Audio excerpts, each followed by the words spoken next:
bonjour à toutes et à tous. Vous écoutez un nouveau numéro du podcast Quoi de neuf en histoire. L'émission d'aujourd'hui a d'abord été enregistrée et diffusée sur la radio Aligre FM 93.1 à Paris. Je suis Hassan Moubarak et l'émission d'aujourd'hui est consacrée à la bande dessinée historique. En France, près d'un livre sur 5 est une bande dessinée ou un manga. Ça fait environ 75 millions de ventes chaque année. C'est donc une forme de littérature qui a sa popularité. Et si vous nous suivez, vous savez que nous avons l'habitude d'en parler à l'antenne et à l'occasion de rencontres enregistrées en public. Les sujets historiques ont ce site particulier qu'ils peuvent être une porte d'entrée dans le 9e art pour les amateurs d'histoire et également pour les auteurs et dessinateurs de bande dessinée de toucher un nouveau public comparativement aux essais historiques classiques. Donc pour toutes ces raisons, nous avons choisi de vous présenter aujourd'hui une rétrospective de la production 2024 en bande dessinée historique. Et pour ça, je suis accompagné en plateau d'un premier invité, Thierry Lemaire. Bonjour Thierry. Bonjour Hassan. Vous êtes journaliste, spécialiste en bande dessinée, rédacteur en chef du site Cases d'Histoire qui est consacré à la bande dessinée historique. Et nous aurons aussi la joie d'avoir en direct au téléphone Jean-David Morvan. Bonjour Jean-David. Bonjour, donc vous êtes avec nous, vous êtes de Reims. Je vous présente, pour celles et ceux qui ne vous connaissent pas bien, vous êtes le scénariste de multiples séries de bande dessinée et pour ce qui nous intéresse aujourd'hui, scénariste de Madeleine Résistante, un triptyque paru aux éditions Dupuis qui est dessiné par Dominique Bertaille et qui d'ailleurs a obtenu le prix René Goscinny du scénario au Festival d'Angoulême en 2022. Je vous reprends dans quelques minutes, Jean-David. Je voudrais juste que Thierry Lemaire, vous nous présentiez un peu Cases d'Histoire, qui est un peu le partenaire de l'émission aujourd'hui. Oui, alors Cases d'Histoire, c'est un site internet, casesdhistoire.com, qui a été créé il y a 10 ans.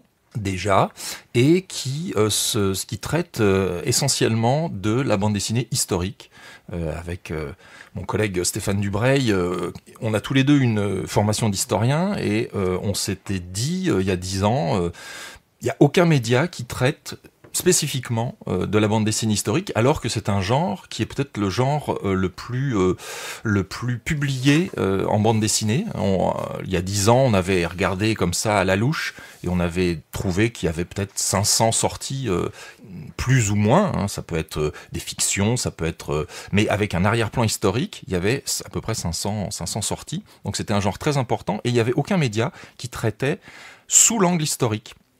Alors voilà, on a décidé de monter ça tous les deux et depuis 10 ans, on fait des chroniques avec des rédacteurs qui sont bien souvent professeurs d'histoire géo, universitaires, doctorants en histoire, qui ont un rapport vraiment avec l'histoire, un rapport et qui sont passionnés de bande dessinée évidemment. Donc ça donne une valeur ajoutée à nos chroniques qui sont orientées sur le contenu historique de la bande dessinée et donc qui recontextualise par rapport à ce qu'il y a dans la bande dessinée, qui peut souligner les choses qui sont très justes ou alors les erreurs grossières ou qui peut souligner un angle particulier qui a été pris par les auteurs, les autrices. Donc voilà, on a cette spécificité là et on est les seuls à avoir cet angle là. Oui, moi j'aime beaucoup vos chroniques parce que les recensions sont longues et effectivement elles mettent en rapport à la fois le côté historique et puis aussi le côté romanesque de l'histoire. Et d'ailleurs vous avez eu l'occasion de chroniquer les 3 tomes de Madeleine Résistante. Ah tout à fait, là Jean-David nous entend. Tous les ans, depuis 10 ans, on décerne le prix Cases d'Histoire qui, pour la rédaction de Cases d'Histoire, est la meilleure bande dessinée historique et Madeleine Résistante, les 3 tomes ont été dans les finalistes, toujours placés, jamais gagnants. Désolé Jean-David, mais bon, toujours dans les finalistes des meilleurs BD historiques de l'année, là sans aucun doute. Jean-David, passons à Madeleine Résistante, qui est un triptyque que vous avez signé donc avec Dominique Bertaille, un 3e tome qui est sorti l'an dernier. C'est consacré à la Seconde Guerre mondiale de Madeleine Riffaut, qui va entrer dans la résistance à l'âge de 16 ans en 1940, et puis vous allez raconter son évolution pendant ce conflit. Madeleine Riffaut nous a quittés le 6 novembre dernier, juste après avoir atteint l'âge de 100 ans, et je tiens à signaler que vous lui avez rendu vraiment un très bel hommage à travers les réseaux sociaux à cette occasion. Alors, je ne sais pas quel a été le début de vos échanges, mais moi je ne la connais pas, mais j'ai naturellement envie de l'appeler par son prénom. Oui, moi je l'appelais par son prénom. En fait, c'est pas son vrai prénom parce qu'elle s'appelait Marie-Madeleine. Mais elle a jamais voulu qu'on l'appelle Marie-Madeleine, donc tout le monde l'appelait Madeleine. C'est pas un triptyque, déjà, pour commencer. C'est une série, donc oui. Ça va continuer. De toute façon, on va continuer tant qu'on n'aura pas le prix Cases d'Histoire, donc voilà, ça peut durer longtemps. Et oui, ça continue après, parce que le tome 4, il y a encore ce sera sur la fin de la libération de Paris. Et après le tome 5, on passe dans sa vie de grand reporter de guerre, qui est aussi historique, très intéressant sur les guerres coloniales de la fin du XXe siècle. Donc c'est l'histoire de sa vie. C'est une grande histoire dans l'histoire, la vie de Madeleine. Donc c'est assez passionnant et ça prend beaucoup de choses du roman national à revers. Donc ça va être très très intéressant à traiter. Ouais. On peut revenir justement sur la genèse de ce projet, déjà du point de vue de Madeleine, parce qu'il faut savoir qu'elle n'a commencé à évoquer ses souvenirs dans la Résistance que très tard, en 1994. À l'époque, elle avait 70 ans. Quel était l'élément déclencheur de cette transmission de son histoire ? En fait, je dirais que c'est vrai et pas vrai, parce que quand elle était juste après la guerre, elle a été assez connue pour être la petite fille qui a tué un soldat allemand. Donc elle a raconté son histoire à ce moment-là. Et effectivement, après, ça a disparu. Dès la fin des années 40, elle en parlait déjà plus, elle était passée à autre chose. En 94, c'est Aubrac, c'est Raymond Aubrac qui est venu la voir et qui lui a dit, en 93 exactement, et qui lui a dit qu'il fallait, justement pour 1994, qui marquerait les 50 ans de la libération de Paris, qu'elle commence à parler, parce que Madeleine, elle savait parler, ce qui n'était pas le cas de tous les résistants qui avaient fait ce boulot-là. Beaucoup disaient à Madeleine, mais toi, t'es une journaliste, t'as les mots, tu peux parler pour nous, donc n'hésite pas. Donc elle a commencé à parler pour eux à ce moment-là, puisque Aubrac l'a engueulée en lui disant, comme elle refusait et comme elle avait quand même un sacré caractère, elle a dit non, moi je veux plus parler de ça. Il lui a dit, ça veut dire que tous tes copains vont disparaître dans la mémoire collective, on saura plus ce qui s'est passé. Elle a dit évidemment à ce compte-là, je suis bien obligé d'accepter. Et elle a commencé à aller dans les écoles, mais aussi à parler dans des colloques et tout ça. Et c'est là où la mémoire de cette période lui est revenue, parce que comme elle avait été torturée par la Gestapo, elle a fait un choc post-traumatique assez violent qui a commencé, je dirais, le 27 août 1944, donc au surlendemain de la libération de Paris. Et donc c'est vrai qu'elle avait refoulé tout ça, et elle dit ma mémoire est revenue grâce aux élèves, surtout qui me posaient des questions d'une manière très très naïve, et ce qui est quand même le plus important, parce que ça m'a permis de faire revenir ma mémoire. Donc voilà, c'était Madeleine, elle avait pris le parti après la guerre de parler de la vie des autres. Elle est devenue grand reporter de guerre grâce à Éluard, qui l'a envoyé chez Aragon au journal Ce Soir, et puis après elle a enchaîné. Et elle racontait la vie des autres. Et la sienne, ça l'intéressait pas tellement. Donc il a fallu du temps pour que ça revienne. Et vous, dans quelles circonstances vous avez eu envie de la rencontrer d'abord, et puis de retranscrire son histoire ? Vous l'avez entendu témoigner justement dans les écoles, dans ses écrits. Comment vous en êtes arrivé à vous dire, avec Dominique Bertaille, il faut qu'on raconte ça, et sous forme de bande dessinée ? Moi, Madeleine, je l'ai rencontrée, entre guillemets, à la télé. Je l'ai vue le 8 mai 2017, dans un documentaire qui s'appelle Résistante, dans lequel il y a Marie-Jo Chambard-Delhomme, Cécile Retanguy et Madeleine. Et j'ai été assez marqué par Madeleine, donc j'ai demandé à un copain journaliste de me trouver son numéro de téléphone, parce que je savais pas comment faire. Et puis au bout de 15 jours, je l'ai appelée, et là, elle m'a quand même bien envoyé chier en me disant, la bande dessinée, n'importe quoi, on m'aura mise à toutes les sauces. D'abord, comment vous avez eu mon numéro ? Donc j'ai demandé à un copain journaliste, elle m'a répondu, vous êtes bien bête, je suis dans l'annuaire. Donc rappelez-moi la semaine prochaine, là je suis occupé, donc je l'ai rappelé, et puis finalement, Georges Amat, ou Rolfrey Armat, qui est un réalisateur qui a fait des films sur elle, lui a dit, mais Madeleine, tout a changé, la BD c'est plus du tout comme quand tu la lisais quand tu étais gamine, et quand elle était gamine c'était 85 ans avant. Donc évidemment la BD a changé pendant cette période, et il dit c'est un bon moyen de toucher plein de gens et de continuer la mission que Aubrac t'a donnée, de transmettre la mémoire de la résistance, et que tu peux plus faire maintenant parce que tu sors plus tellement de chez toi, t'es devenu aveugle, c'est compliqué, tu peux plus aller dans les écoles, donc passe par la bande dessinée. Et donc elle a compris ça, elle a accepté, je suis allé la voir, et puis ça a duré 7 ans où j'habitais chez elle quand j'étais à Paris, puisque comme on a dit, j'habite à Reims, et donc je vivais avec elle, on a beaucoup travaillé, elle fait plein de choses d'autres que travailler, mais tout ramené à cette bande dessinée. Elle est donc devenue autrice de bande dessinée à 97 ans, ce qui me semble être un record. Oui, sans doute, jusqu'à 99 ans finalement. Et vous voyez souvent, comment s'est passé le processus d'écriture ? Elle vous racontait un épisode comme ça toutes les semaines, tous les mois, ou est-ce que vous avez des séances un peu spéciales de je prends des notes, j'allume le dictaphone et puis j'écoute ce qu'elle me dit ? Quand je suis allé la voir la première fois, je savais pas du tout comment ça allait se passer. Si elle allait me dire prenez ce livre et vous avez qu'à l'adapter, mais elle savait pas tellement non plus, je pense. Donc en fait, on s'est rencontrés, ça s'est bien passé, je pense qu'on a bien cliqué, on s'est bien entendu tout de suite. On a commencé une sorte de commando qu'on a continué en faisant arriver Héloïse, ma compagne, Dominique Bertheil et d'autres gens comme Mathieu Poulalec, notre attaché de presse après les éditions Dupuis. Donc on s'est tellement bien entendu qu'elle a eu envie de raconter. Madeleine, c'était une grande écrivain, de grande journaliste, grande écrivain, donc elle a beaucoup écrit, elle a fait des poésies, donc c'est vraiment quelqu'un de très lettré qui était devenu aveugle et qui pouvait plus écrire. Et donc à la place d'écrire, en fait elle parlait. C'est-à-dire qu'elle racontait ce qu'elle aurait pu écrire et elle s'ennuyait finalement chez elle. Donc elle m'a dit un jour, t'as bien fait de venir m'emmerder pour la BD parce que je commençais à me faire sérieusement chier dans la vie. Donc en fait, ça lui a donné une nouvelle impulsion. Et donc j'allais la voir le plus souvent possible. Habitant à Reims, c'était pas tellement évident parce qu'il y a un train le dernier train part entre 20h30 et 21h, ça dépend des jours. Et donc au bout d'un moment, elle m'a dit mais tu sais, j'ai un autre appart au-dessus du mien parce qu'elle habite dans le Marais, mais avec un appart au 3e et un ancien au 4e qu'elle habitait plus. Et si tu veux, tu peux dormir là, comme ça tu restes le soir. À l'époque, on travaillait, elle me racontait des choses jusqu'à 3h du matin puisqu'elle se levait tard. Donc après, ça a changé au fur et à mesure, mais de son état de santé. Mais voilà, et donc j'ai dit oui, bien sûr, je vais dormir chez toi. Et puis après, c'était devenu impossible pour moi de rester juste une journée. Elle me disait tu vas quand même pas venir qu'une journée, tu peux dormir là-bas, t'es chez toi, voilà. Et donc en gros, elle m'avait eu, et donc mais j'étais content. Et donc en gros, je restais chez elle pendant très longtemps, 2 jours et demi par semaine, pour discuter et écouter des choses, des histoires qu'elle répétait, que je réécoutais, je lui reposais des questions, j'enregistrais, mais finalement tout s'enregistrait dans ma tête, mais j'ai des centaines d'heures d'enregistrement. Et finalement, on a passé 7 ans à ça, quoi. Et ce qui fait qu'aujourd'hui, elle est plus là, mais j'ai du matériel pour raconter toute sa vie après, puisqu'on a beaucoup travaillé sur le fond de son histoire.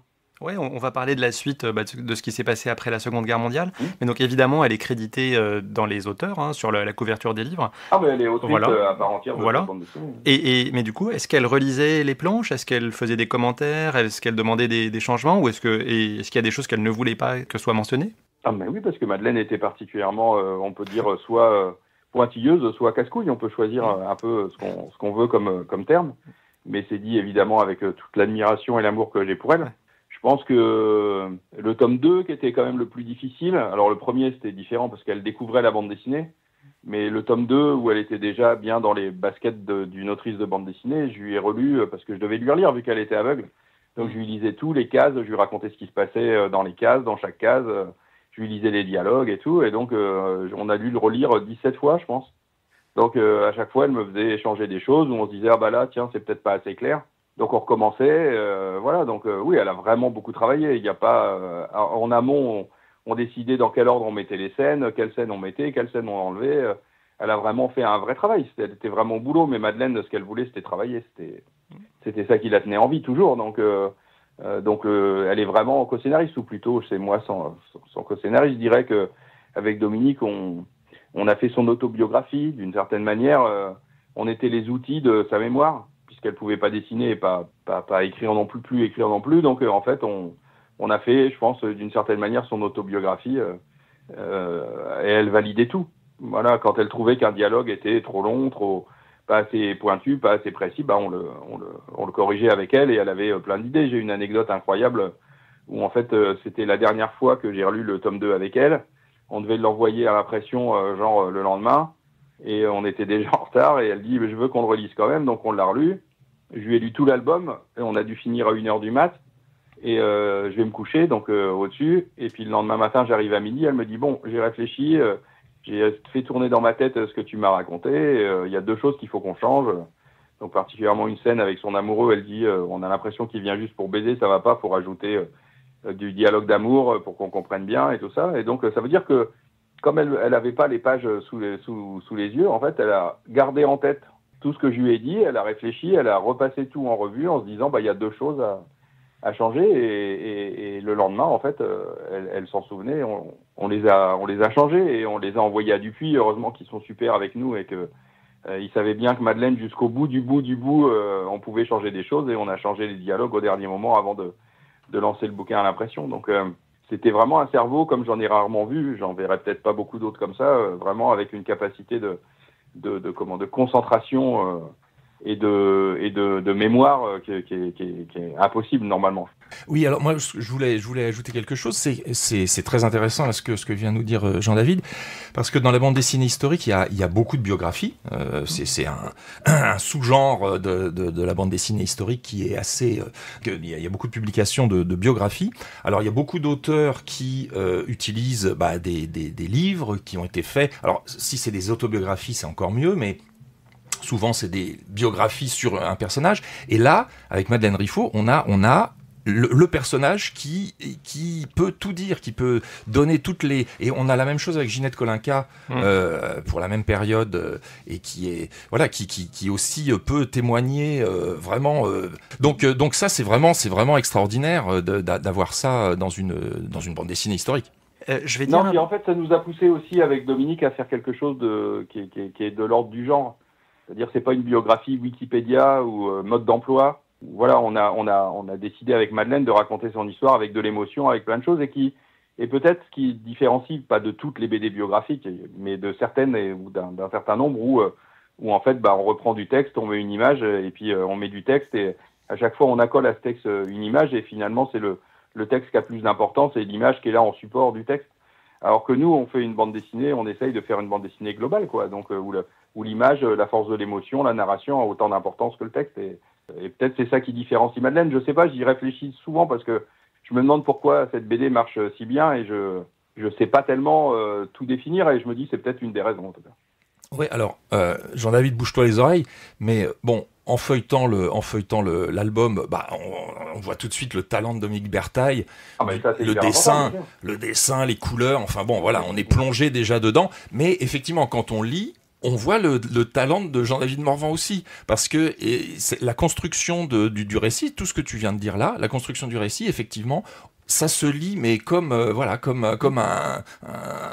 je sais pas, comme un feuilleton qu'on regarderait comme ça coule et c'est pas heurté, il y a pas de choses qui sont imposées au lecteur, c'est voilà. C'est vrai, moi je trouve que le talent des trois fait que voilà. Avec Héloïse en plus, mais oui, non mais c'est gentil d'abord, mais c'est vrai que quand je relis à Madeleine, ce qui m'arrive pas toujours quand même parce que je le connais un peu, mais je suis quand même toujours étonné du nombre d'informations qu'on réussit à faire passer sans avoir jamais donné l'impression au lecteur quand il referme l'album qu'il a ingéré des informations.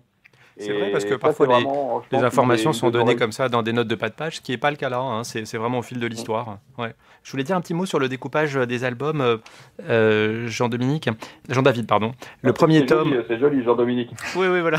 Mais voilà, en fait, mais en fait, vous êtes tellement associés, vous voyez, qu'on ne sait plus qui est le scénariste, qui est le dessinateur.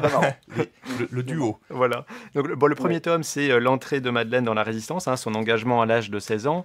Le deuxième... c'est exactement comment on devient un résistant. Voilà. Elle n'a pas 16 ans, elle a 18 ans en vérité, mais bon, c'est un peu... J'ai dit à Dupuis d'arrêter de dire qu'elle a commencé à 16 ans, mais c'est un truc du début qui continue tout le temps. C'est vrai. Donc, le deuxième tome, sorti en 2023, il raconte l'entrée vraiment dans la lutte armée à partir de 1942, jusqu'à son arrestation par la Gestapo en 1944 après le meurtre d'un officier allemand. Et donc on a aussi à ce moment-là des détails sur la résistance parisienne durant l'occupation. Et le troisième tome, c'est celui qui a peut-être le plus d'émotion évidemment, puisque ça aborde la détention de Madeleine dans les locaux des brigades spéciales, la torture qu'elle a endurée, et puis c'est vraiment sur des pages et des pages. Donc vous n'éludez pas. Gestapo après, oui. Voilà, bien sûr. Donc on voit très bien la brutalité des faits.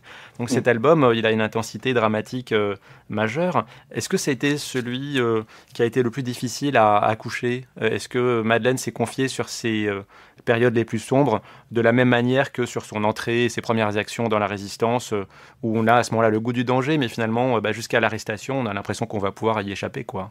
En fait, le truc, c'est que comme c'est une série un peu particulière, nous, on savait déjà tout, en fait, dès le départ. Donc, on savait déjà qu'on arriverait à cet album. Donc, en fait, les deux premiers sont aussi faits pour préparer cet album, d'une certaine manière. On savait qu'on le ferait, on savait que ce serait dur. Quand Madeleine, elle est rentrée vraiment dans les détails, c'était dur. Elle est tombée malade, moi aussi. Et après, Dominique aussi. Dominique, il faisait des cauchemars en le dessinant.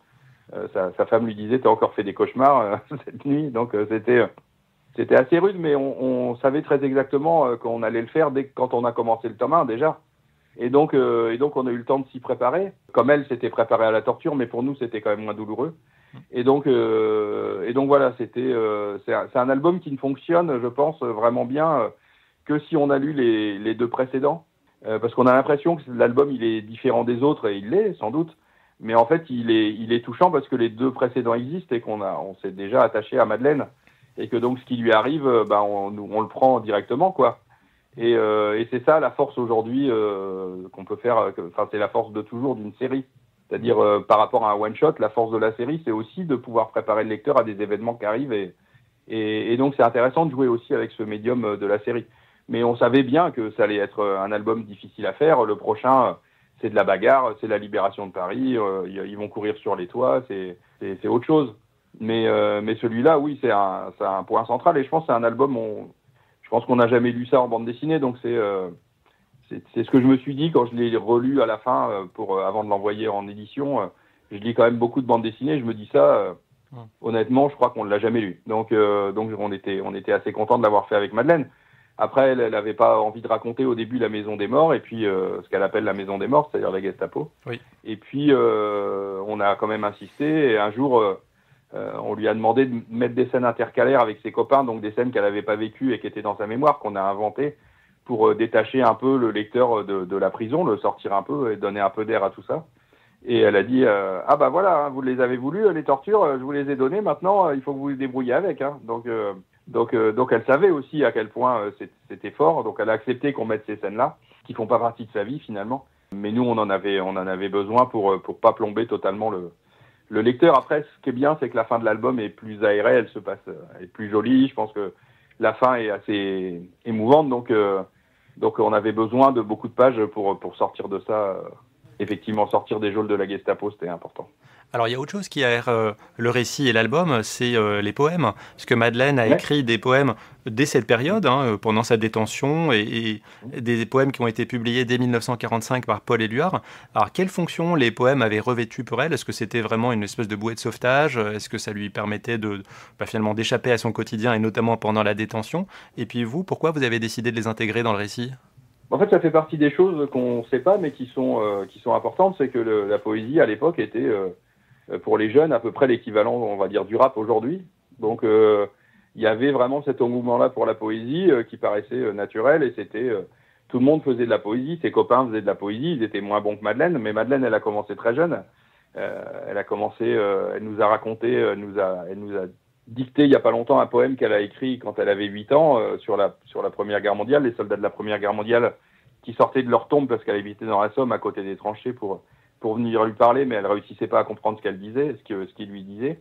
Et donc ça a été son quotidien très vite, la poésie. C'était important de deux manières en fait, c'est que elle a écrit des poésies pendant la Résistance, elle a écrit des poésies pendant qu'elle était dans les cachots à Fresnes. Mais aussi, elle se récitait des poésies pour faire passer le temps ou essayer de se donner du courage pendant sa détention. Et Raymond Braque a dit qu'il faisait la même chose. Et il se trouve que je suis en train d'adapter une pièce de théâtre qui s'appelle Incendie de Wajdi Mouawad, qui est une pièce incroyable, et qui est tirée de l'histoire d'une dame qui s'appelle Soua Béchara et qui se passe pendant la guerre civile au Liban, 75-90. Et Soua Béchara, qui a existé pour de vrai, qui est toujours vivante, elle a passé 10 ans dans les geôles de Khiam, de la prison, et en fait, elle se récitait des poésies pour passer le temps et pour se donner du courage. Et donc, je pense qu'il y a dans tout ça, dans cet esprit-là de la résistance, qui est assez littéraire en fait, assez souvent, pas toujours, mais souvent, la poésie revient tout le temps en leitmotiv. C'est intéressant, peu importe les époques. Et donc, pour Madeleine, c'était hyper important. Et puis, ça a conditionné sa vie suivante parce que quand elle a rencontré Paul Éluard le 11 novembre 1944, donc après la libération de Paris, mais la guerre n'était pas finie, il a bien vu qu'elle était proche du suicide, de son choc post-traumatique. Et il lui a dit « Qu'est-ce que tu sais faire ?» Elle a dit je fais un peu de poésie. Et Éluard a pensé, il lui a dit plus tard qu'il avait pensé tout le monde lui montrait des poésies parce que c'était Paul Éluard, mais souvent il trouvait pas ça super. Et là, il a beaucoup aimé les poésies de Madeleine. Il a publié son livre. Et puis après, il lui a dit, mais tu sais, personne ne vit de la poésie. Moi-même, de temps en temps, je suis obligé de vendre des tableaux de certains de mes copains qui m'ont offert dans les années 20-30. Mais Madeleine, elle n'avait pas des copains aussi connus que Paul Éluard. à l'époque, même si elle est devenue copine avec Picasso après. Mais donc, il lui a dit, va travailler comme journaliste, et c'est comme ça qu'elle est devenue reporter de guerre, d'abord chez Ce Soir, qui était le journal d'Aragon, ensuite dans La Vie ouvrière, et puis après à l'Humanité. On va parler de tableaux, justement, de peinture avec Thierry Lemaire dans la deuxième partie de l'émission. J'ai une dernière question pour vous, Jean-David. Oui. Donc, après la guerre, Madeleine va devenir journaliste. Elle va être l'une des premières correspondantes de guerre. Elle va couvrir l'Indochine, l'Algérie. Elle va aussi avoir des positions militantes anticolonialistes. Et donc, vous nous avez dit que vous avez prévu de raconter ça. Bien sûr. Combien de tomes sont prévus dans la série ? Pour l'instant, avec Dominique me dit 9 albums. Donc, je lui dis 9, ok, on y va. Très bien. Eh ben, merci beaucoup, Jean-David Morvan, pour avoir accepté notre invitation. Donc, vous êtes le scénariste de Madeleine Résistante. Le dessin, c'est Dominique Bertaille. Je ne l'ai pas signalé au départ, c'est aux éditions Dupuis, dans la collection Air Libre, la magnifique collection Air Libre. Merci beaucoup pour cette émission spéciale consacrée à une rétrospective de l'année 2024 en bande dessinée historique. Nous avons eu Jean-David Morvan, donc là au téléphone, pour parler de sa série Madeleine Résistante. Madeleine Résistante, le tome 3, Les nouilles à la tomate, qui est sorti l'an dernier, qui fait partie de la sélection du prix d'histoire de Cases d'Histoire. Et donc, je vous retrouve, Thierry Lemaire, pour en parler. Le prix Cases d'Histoire, donc, il existe depuis 2015 et il est décerné chaque année. C'est ça, dès la création du site, on s'est dit, comme il n'y a pas de site, il n'y a pas de médias sur la bande dessinée historique, il y a pas. Alors, il y a un prix, alors là, il faut quand même que je ne dise pas n'importe quoi. Il y a un prix, c'est le prix Cheverny, qui est plus ancien que le nôtre, qui est décerné pendant les rendez-vous de l'histoire de Blois. Mais effectivement, dans les médias spécialisés dans la bande dessinée, il y avait pas de prix de la bande dessinée historique. Donc on s'est dit, allez, commençons directement, première année, premier prix de la bande dessinée historique. Donc avec tous ceux qui ont écrit, celles et ceux qui ont écrit sur le site Cases d'Histoire, on fait 10 finalistes tous les ans. On prend ce qu'on considère être les 10 meilleures bandes dessinées, puis après on vote pour savoir lesquelles on a préféré. Et on essaye de mettre en avant des bandes dessinées historiques qui sont assez ambitieuses sur le propos, sur le sujet traité, sur la façon de le traiter, et puis le dessin aussi, ça fait partie, si le scénario et le dessin sont extraordinaires, ça donne un chef-d'œuvre, il n'y a pas de souci. Donc on essaye de mettre en avant la qualité qui est, faut que je souligne ça aussi, qui est d'année en année, qui est meilleur d'année en année, je trouve, pour différentes raisons, mais une des raisons principales, à mon sens, c'est qu'il y a de plus en plus de scénaristes qui ont une formation d'historien, tout simplement, et donc qui savent comment tourner un sujet, qui aussi recoupent les sources, n'écrivent pas n'importe quoi. Et peut-être aussi, à force de lecture dans la littérature historique, dénichent des sujets un peu originaux, parce que ils ont lu les livres qui adéquats. Donc ça donne des scénarios qui sont de plus en plus passionnants, mais aussi de plus en plus intéressants au niveau presque de la recherche historique. Oui, parce que souvent dans ces albums, maintenant, on a des cahiers en supplément, qui, à la fin des albums, qui donnent à voir des documents historiques, parfois inédits, parce que parfois viennent de la famille du dessinateur ou de l'auteur. Et donc, ce qu'on voit dans cette sélection de 10 livres, de 10 finalistes, c'est que la Seconde Guerre mondiale est le cadre de la moitié d'entre eux. Et ça, c'est quelque chose qu'on retrouve dans les essais historiques, et c'est quelque chose aussi qui est une constante dans la bande dessinée historique. Ah oui. Alors, la période contemporaine, et disons le XXe siècle, mais alors dans le XXe siècle, c'est la Seconde Guerre mondiale qui surpasse tous les autres moments de l'histoire sans aucune discussion possible. Il faut bien avouer que les nazis ont une bonne place et c'est-à-dire que le degré d'horreur de la Seconde Guerre mondiale fait que on a des sujets tout de suite qui parle aux gens, parce que c'est toujours en mémoire, 80 ans après, c'est encore la période qui est la Shoah, la bombe atomique.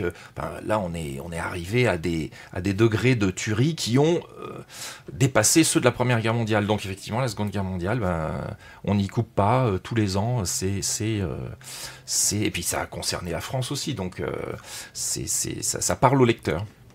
Et le Madeleine Résistante tome 3 donc, fait partie des 3 finalistes. On va voir les 2 autres après. Si ça avait été un one-shot, comme le suggérait Jean-David, vous lui aurez peut-être décerné le prix ? Peut-être, mais alors notre politique, c'est de ne pas écarter les suites des séries. Parce que bien souvent dans les prix, on dit on regarde le tome 1, et puis quand ça arrive au tome 3, 4, on dit le tome 1 on l'a déjà nommé, Nous, non, si la bande dessinée est bonne, on la prend. Alors il y a d'autres cas comme ça, par exemple il y a la série Révolution, qui est absolument magistrale, et c'est pareil, voilà, le tome 2 était aussi fort que le tome 1, sinon plus, et il a été dans la sélection. Donc je sais pas si ça lui aurait donné, peut-être, parce qu'effectivement un one-shot c'est peut-être un peu plus, ça marque un peu plus. Mais c'est ce qu'il faut souligner pour cette série-là, c'est la qualité qui ne baisse pas. Parce que souvent, le premier est extraordinaire, le deuxième déjà ça s'essouffle un peu, et puis au bout d'un moment on sent que là ça ne s'essouffle pas. Donc donc on peut pas passer à côté, c'est pas possible. Non, c'est vrai. Alors il y a un autre album auquel on ne peut pas passer à côté, mais moi j'étais passé à côté et je dois vous remercier parce que c'est en préparant l'émission que j'ai acheté et lu ce livre. C'est le livre de Luz, Deux filles nues, chez Albin Michel. C'est lui d'ailleurs qui a remporté le prix Casse d'Histoire, qui est aussi sélectionné dans la sélection du Festival d'Angoulême, qui va avoir lieu la semaine prochaine. Et là, c'est vraiment un grand album dont on sort vraiment pas indemne. Oui, c'est étonnant parce que Luz, on l'attendait peut-être pas là. À ses débuts, il a fait beaucoup de choses sur la musique, par exemple. Après, malheureusement pour lui, heureusement peut-être pour les lecteurs, parce que ça a donné aussi un très bel album. C'était Catharsis sur l'après attentat Charlie Hebdo.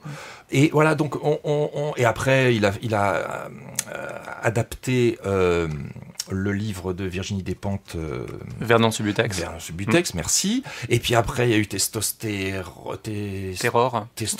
voilà, je vais y arriver, merci.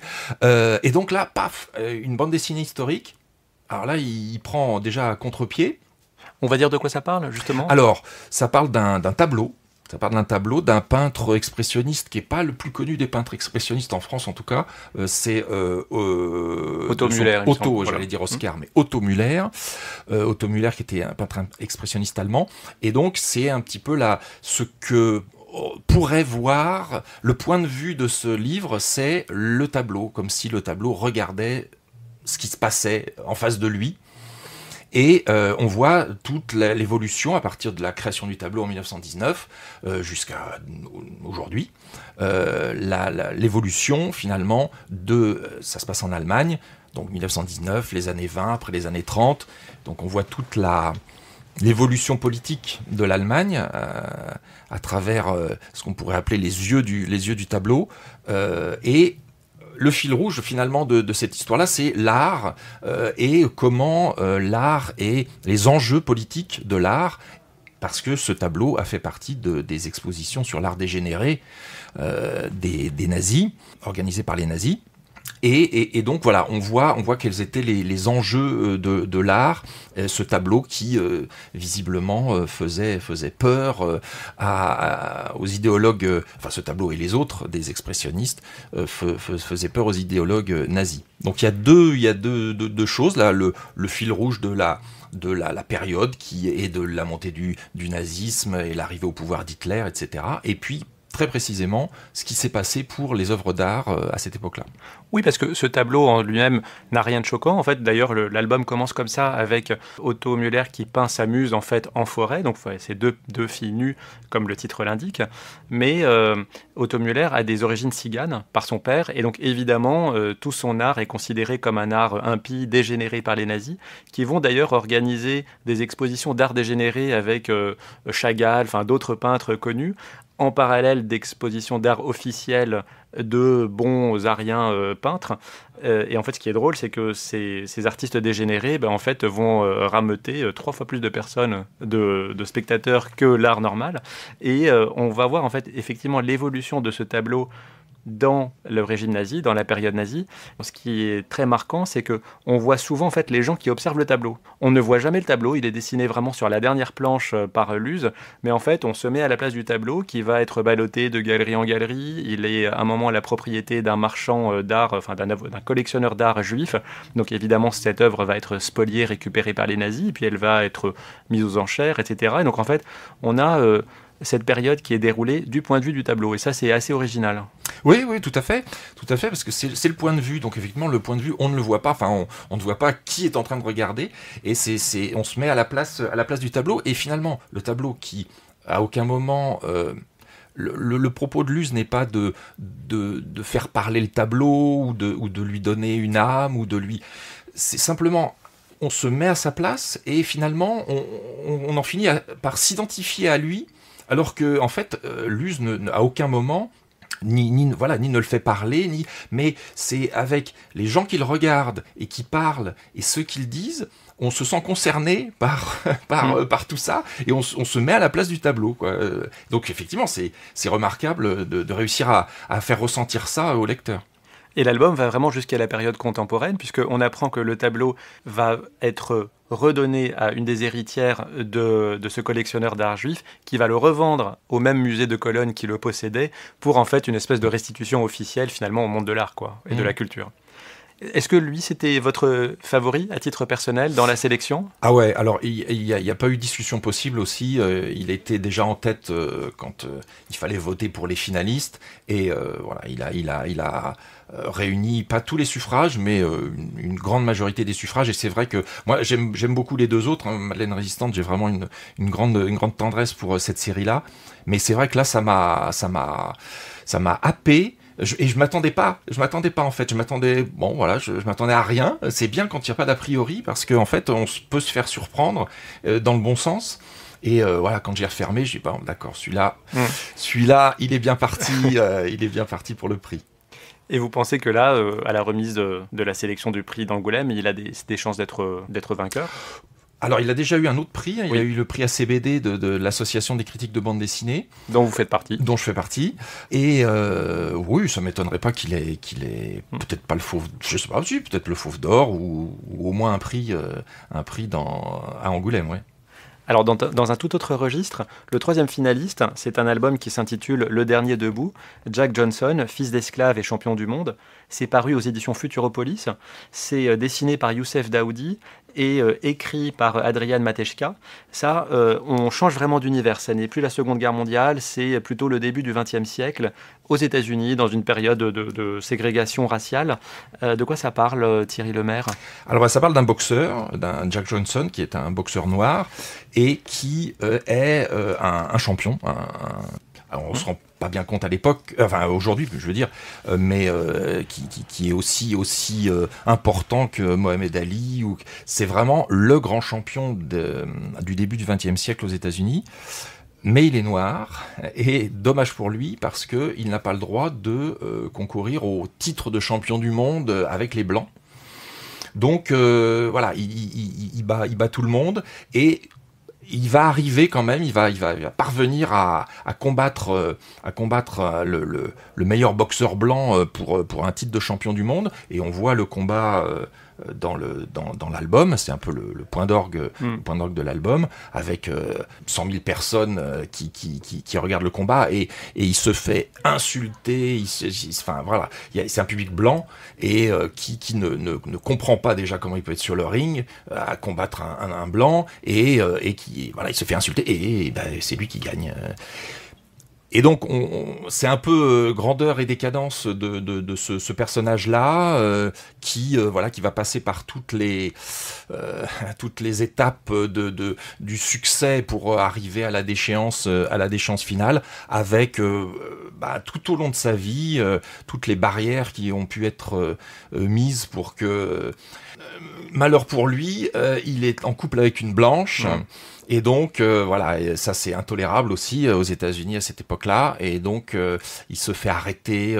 Enfin voilà, c'est en changeant d'État. Enfin, il y a vraiment un imbroglio judiciaire par rapport à ça. Et voilà, c'est vraiment grandeur et décadence. Et le fil rouge, c'est sa vie, c'est la biographie de Jack Johnson, mais c'est évidemment la ségrégation aux États-Unis et toutes les choses complètement absurdes qu'il y avait à l'époque. Le fil rouge aussi de ce livre, c'est le combat. Donc il y a une quinzaine de rounds qui vont ponctuer l'album. Et en fait, ce combat, finalement, quel que soit le résultat, c'est forcément une défaite pour ce boxeur, parce que on peut s'attendre à ce qu'il perde. À ce moment-là, les spectateurs et la presse blanche n'est pas étonnée en disant, voyez, la suprématie raciale des Blancs, elle s'exprime même avec les points. Mais s'il gagne, finalement, on n'accepte pas non plus qu'il gagne. Et on va d'ailleurs après l'empêcher, alors à la fois de continuer sa carrière, de combattre d'autres Blancs, en tout cas dans un premier temps. Et puis, vous l'avez dit, il y a une législation qui venait d'être votée, qui s'appelle la loi Mann, qui était promulguée pour lutter contre le trafic des êtres humains, et notamment les femmes blanches. Et or, comme lui est marié avec une blanche, on va l'accuser de l'avoir kidnappé, etc. Et donc, il va être condamné à de la prison, et pour éviter la prison, il va devoir s'exiler, faire un tour d'Europe, et en fait, il va terminer vraiment sans le sou, jusqu'à une fin tragique qu'on ne va pas raconter là. Ce qu'on peut dire aussi sur ce livre, c'est qu'il a été écrit d'abord en anglais, puisque Adrian Matejka, c'est un Américain, et donc Youssef Daoudi, qui est français, a fait les dessins pour l'édition américaine, et puis ensuite ça a été traduit en français, ce qui est pas banal quand même dans l'histoire de l'édition quand même. Oui, c'est vrai. Un français qui écrit en anglais. C'est vrai, mais c'est comme pour le cinéma, c'est plutôt dans l'autre sens, les Américains qui pillent un petit peu les bonnes idées. Là, c'est dans l'autre sens. Mais faut vraiment souligner le dessin, qui est un dessin en noir et blanc comme ça, avec des noirs très profonds, qui donne aussi toute sa saveur à l'album. Oui, un dessin qui est très particulier à Youssef Daoudi, qui a fait aussi d'autres albums de ce type, Monk, aussi un livre sur Orson Welles, qui est vraiment... Qui très bien, Oui, tout à fait. Récent, là. Donc je n'ai plus le nom en tête, mais c'est vous l'aurez Orson... C'est peut-être Orson, tout simplement, Orson, il me semble. On en revient à la Deuxième Guerre mondiale, puisque vous avez sélectionné un livre que je n'ai pas lu, donc je ne vais pas pouvoir rebondir sur ce que vous dites, Thierry Lemaire. C'est Retour à Lemberg, qui est adapté de Philippe Sands. C'est ça. Alors là, voilà, retour... Alors, et effectivement, Seconde Guerre mondiale et la Shoah et... Oui, voilà, c'est-à-dire que la Seconde Guerre mondiale est un prétexte pour raconter le long XXe siècle. C'est ça. On l'a pas dit, c'est chez Delcourt, scénarisé par Jean-Christophe Camus et dessiné par Christophe Picot. Et là, c'est effectivement l'adaptation d'un essai finalement sur la famille de l'auteur. Et ça s'entremêle le point de rencontre de plusieurs fils narratifs. C'est une ville. Donc Lemberg, aujourd'hui il s'appelle Lviv, elle a changé plusieurs fois de nom, Lemberg c'est le nom allemand, et dans cette ville, c'est là où a vécu la famille, une partie de la famille donc de l'auteur, et puis 2 juristes qui ont fait leurs études là-bas, et ces 2 juristes juifs sont à l'origine de 2 concepts qui sont le crime contre l'humanité et l'autre concept qui est... Le génocide. Le génocide, voilà. Merci. Et qui en fait sont des concepts un peu concurrents. Et donc pendant le procès de Nuremberg, les 2 juristes ont essayé de faire gagner chacun son concept, qui ne revient pas au même. Crime contre l'humanité et génocide, c'est pas la même chose. Et en lisant l'album, vous verrez clairement la différence. Et puis, c'est aussi dans cette ville que a été un peu déclarée la solution finale. Donc, il y a ces 3 fils narratifs qui s'entremêlent et qui donnent un album épais, dense, très érudit, beaucoup d'informations, pas facile à lire. Le dessin, il est très clair, c'est une petite ligne claire comme ça, c'est noir et blanc mais avec beaucoup de blanc, donc c'est très facile à lire, mais effectivement le contenu, il faut s'attendre à quelque chose de dense, donc il ne faut pas rentrer dans l'album en se disant tiens je vais passer un petit moment, c'est épais, vous n'allez pas le lire en 20 minutes, mais vous allez en ressortir avec plein d'informations et ces 3 fils narratifs, c'est un peu éblouissant comme scénario, quoi, la façon de faire le scénario. Justement, beaucoup de ces bandes dessinées historiques, et notamment sur la Seconde Guerre mondiale, intègrent l'histoire familiale des auteurs. J'avais eu l'occasion de recevoir Thomas Legrand pour Les Évasions perdues, qui racontait l'histoire de son grand-père capturé par les Allemands et envoyé en camp puisqu'il était sous-officier. C'est le cas d'autres livres qui sont dans votre sélection, comme Lebensborn d'Isabelle Maroger chez Bayard, qui raconte l'histoire de sa grand-mère d'origine norvégienne à l'époque où la Norvège avait été occupée par les nazis. C'est également le cas d'un autre livre, Le Lierre et l'araignée chez Dupuis par Grégoire Carlet qui raconte l'histoire de son grand-père résistant alsacien. Et donc, ces albums, c'est à la fois finalement une documentation historique, mais aussi beaucoup des histoires familiales. Est-ce que vous, c'est un genre que vous aimez plus particulièrement? Parce que vous m'avez dit, en préparation de l'émission, que vous lisiez 400 à 500 albums par an, donc en gros une dizaine par semaine. Qu'est-ce que vous préférez comme période historique et comme style d'album historique? Alors moi, par ma formation universitaire, je suis médiéviste. Donc bon, voilà, ça c'est vraiment effectivement ma période de prédilection.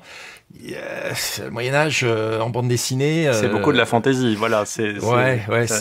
Alors il y a des super choses. Il y a un prix Casse d'Histoire qui est François Villon, qui ça c'est à la limite du Moyen-Âge, mais il y a vraiment des très belles choses. Mais il y en a peu. Il y en a beaucoup moins que la Seconde Guerre mondiale. Mais effectivement, pour rebondir sur l'idée de témoignage familial, c'est vrai, et on peut citer aussi Tardy, pour Stalag de B, son père qui est dans les camps allemands pendant la guerre, et beaucoup. Alors, il y en a un peu moins aujourd'hui, mais il y a quelques années, il y avait une vague de bandes dessinées sur la guerre d'Espagne. Et la plupart des bandes dessinées sur la guerre d'Espagne, c'était « Mon grand-père a fait la guerre d'Espagne » ou a participé d'une façon ou d'une autre, et je vais raconter son histoire. C'était assez flagrant. Mais alors, après, ça dépend comment c'est traité. C'est comme les chasseurs, il y a des bonnes biographies et des mauvaises biographies. Mais quand c'est des bonnes biographies... Il y a le matériau qui est voilà, c'est mon grand-père qui raconte son histoire. C'est magique. Dans les quelques minutes qui nous restent, on peut aborder très brièvement les autres livres sélectionnés, notamment un d'ailleurs que je crois que vous aimez beaucoup, qui est Bobigny 1972, pour revenir à un contexte français et qui n'est pas la Seconde Guerre mondiale. C'est paru chez Glénat, dessiné par Carole Morel et scénarisé par Marie Bardiot-Valente. Donc ça revient sur le procès de Bobigny 1972 qui a été le prélude à la légalisation de l'avortement. Donc ça raconte une histoire que l'on connaît, qui est cette fille qui est violée par un homme et qui va être dénoncée parce qu'elle va avorter, donc dénoncée par ce même homme. Et puis, cette affaire va être médiatisée avec l'avocate Gisèle Halimi et Simone de Beauvoir. Donc, ils vont en faire en fait une caisse de résonance pour montrer que, en fait, celles qui avortent sont finalement les plus démunies.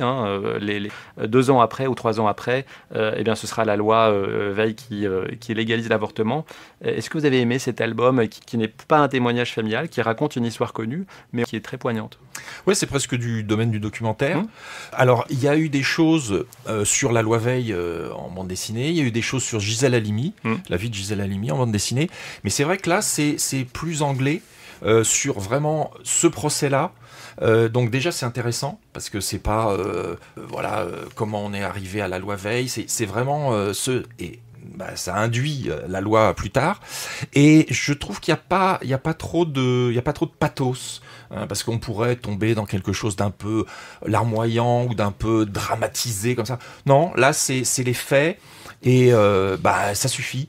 Ça suffit, et je trouve que les personnages de Gisèle Halimi, de Simone de Beauvoir sont bien employés, parce qu'on pourrait, c'est des noms, alors on va les mettre et puis on va les montrer comme ça. Non, c'est fait, plus fin que ça, ouais. C'est fait de manière intelligente, et donc quand on referme l'album, on a l'impression d'avoir appris les choses et d'avoir bien ressenti en fait les enjeux à l'époque. Donc c'est réussi. Quelques mots pour terminer, Thierry Lemaire, sur les sorties de 2025 les plus attendues. Alors, on ne sait pas forcément très longtemps à l'avance. Beaucoup de sorties sont signalées lors du Festival d'Angoulême qui a lieu donc le dernier week-end de janvier chaque année. Mais dans les premières sorties là, de ces semaines, est-ce que vous avez repéré des titres qui vous ont plus intéressé que d'autres, ou que vous avez peut-être déjà lus, que vous avez commencé à chroniquer dans Casse d'Histoire? Oui, alors effectivement, les éditeurs profitent du Festival d'Angoulême pour présenter aux journalistes leur programme pour l'année. Donc on ne les a pas encore pour toute l'année 2025. Mais il y a déjà des choses qui sont sorties ou qui vont sortir bientôt, moi qui m'ont bien plu. Alors, j'en citerai 2. Je citerai d'abord le tome 2 de la trilogie berlinoise. C'est l'adaptation du roman de Philippe Kerr par Pierre Boisserie et François Varzala. Le tome 1 était... Moi, j'avais... Alors donc, ça se passe pendant l'entre-deux-guerres et au moment de l'accession au pouvoir d'Hitler en Allemagne, et c'est un détective privé, et donc qui est, lui, anti-nazi, et donc voilà, les difficultés qu'il a pour conduire ses enquêtes tout en essayant de ne pas donner un coup de poing dans le nez de tous les SA qui passent à côté de lui. Les dialogues sont super, le scénario est vraiment bien, l'adaptation est vraiment très bien. Le tome 2, je ne l'ai pas encore lu parce qu'il n'est pas encore arrivé, mais moi, le tome 2, faut y aller les yeux fermés. Et puis l'autre, alors là je l'ai lu, qui est sorti hier. C'est une bande dessinée de 2 Espagnols, Paco Roca et Rodrigo Terrassa, qui s'appelle L'Abîme de l'oubli, chez Delcourt. Et la trilogie berlinoise, c'est chez Les Arènes BD, chez Delcourt. Et là, c'est l'histoire en Espagne donc, du combat des veuves ou des sœurs de républicains tués après la guerre d'Espagne, donc la répression après la guerre d'Espagne par le pouvoir franquiste. Et donc, depuis quelques années, en fait, c'est compliqué parce que suivant le parti qui est au pouvoir, il y a des lois plus ou moins favorables pour déterrer les fosses communes et essayer de retrouver les gens qui sont morts, parce que bien souvent la famille ne sait même pas quand ils ont été tués, s'ils ont été fusillés. Et donc c'est toute cette histoire-là de retrouver, de déterrer les corps, des archéologues qui viennent déterrer les corps dans les fosses communes espagnoles pour, avec l'ADN, retrouver les personnes qui ont été fusillées. Et c'est vraiment passionnant, très émouvant, je conseille. Et puis, dans les autres sorties que j'ai pu repérer dans ma librairie habituelle de bande dessinée, eh bien, il y a la version longue remasterisée du Lotus Bleu, d'ailleurs, d'Hergé. Voilà. Ouais. C'est historique aussi, et puis voilà, ça Tout à fait, c'est une des premières bandes dessinées qui commence à parler d'histoire dans l'histoire de la bande dessinée. Bien sûr. Et c'est d'ailleurs, sur le plan historique, c'est l'une des meilleures, des plus documentées, des plus fouillées d'Hergé. Hein. Tout à fait. Merci beaucoup Thierry Lemaire merci à vous d'avoir répondu à cette invitation. Donc, je rappelle que vous êtes le rédacteur en chef du site Cases d'Histoire, qui est spécialisé dans la bande dessinée historique. Dans la première partie de l'émission, nous avons eu Jean-David Morvan, le scénariste de la série Madeleine Résistante, parue chez Dupuis. Merci beaucoup Thierry. Merci. J'espère que vous avez apprécié ce numéro et je vous donne rendez-vous bientôt pour un prochain épisode.